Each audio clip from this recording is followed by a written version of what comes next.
جب کوئی مہمان آ رہا ہو تو ہم اس کی تیاری بہت زور و شور سے کرتے ہیں کہ ہمارا مہمان ہم سے خوش ہو کر جائے۔ بالکل اسی طرح آپ سب جانتے ہیں کہ رمضان مبارک رہا ہے تو ہمیں اس کے استقبال کے لیے بہت سی تیاریاں کرنی ہیں۔ تیاریاں بھی ایسے جو ہمارے نبی پاک صلی اللہ علیہ وآلہ وسلم ہمیں بتا چکے ہیں۔ 5 اہم باتیں ہیں جو ہم آپ کے ساتھ ڈسکس کریں گے۔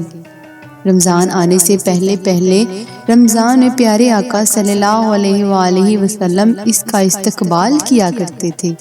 ہم بھی استقبال کریں گے انشاءاللہ، نیکیاں کر کے استقبال کریں گے، ٹھیک ہے؟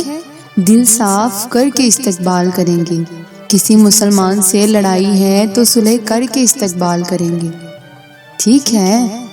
نمبر 2، میرے آقا علیہ الصلوۃ والسلام ماہ رمضان میں فکر مند ہو جاتے تھے، رنگ مبارک تبدیل ہو جاتا تھا، خوف خدا طاری ہو جاتا تھا۔ انشاءاللہ ہم بھی اسی رمضان میں اللہ کی عبادت کی فکر کریں گے اور اپنی مغفرت کے لیے خوب کوشش کریں گے انشاءاللہ۔ تیسرا کام یہ کہ میرے آقا علیہ الصلوۃ والسلام عبادت کے لیے کمر بستہ ہو جاتے، نوافل پڑھتے اور خوب دعائیں کرتے۔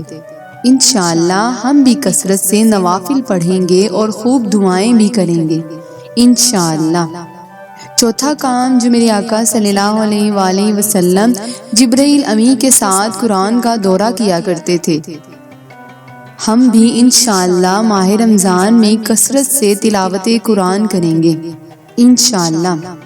اور 5واں، میرے پیارے آقا صلی اللہ علیہ وآلہ وسلم خوب سخاوت فرماتے تھے۔ واہ کیا جود و کرم ہے شہ بطحا تیرا، نہیں سنتا ہی نہیں مانگنے والا تیرا۔ اے میرے پیارے اسلامی بھائیوں اور بہنوں، خوب سخاوت کرنی ہے اور یاد رکھیں آپ کی سخاوت اور آپ کی زکوٰۃ کا پہلا حقدار پتہ ہے کون ہے؟ تو آپ کے اپنے غریب رشتہ دار۔ بعض اوقات لوگ دنیا میں بانٹ رہے ہوتے ہیں، غریب رشتہ دار پریشان ہوتے ہیں۔ روایتوں میں یہ مضمون ملتا ہے کہ اللہ کریم اس بندے پر قیامت کے دن نظر رحمت نہیں فرمائے گا جو غیروں کو بانٹنے اور اس کے اپنے پریشان ہوں۔ تو پہلے اپنے غریب رشتہ داروں کو دیکھ لیں۔ ہاں یہ ضرور ہے، یہ دیکھ لیں کہ کچھ رشتہ دار غریب ضرور ہوتے ہیں لیکن زکوٰۃ کے مستحق نہیں ہوتے، کیونکہ زکوٰۃ کے لیے ایک پورا اسکیجول دیا گیا ہے کہ کون لوگ ہیں جو زکوٰۃ کے مستحق ہیں، کہ وہ صاحب نصاب نہ ہوں۔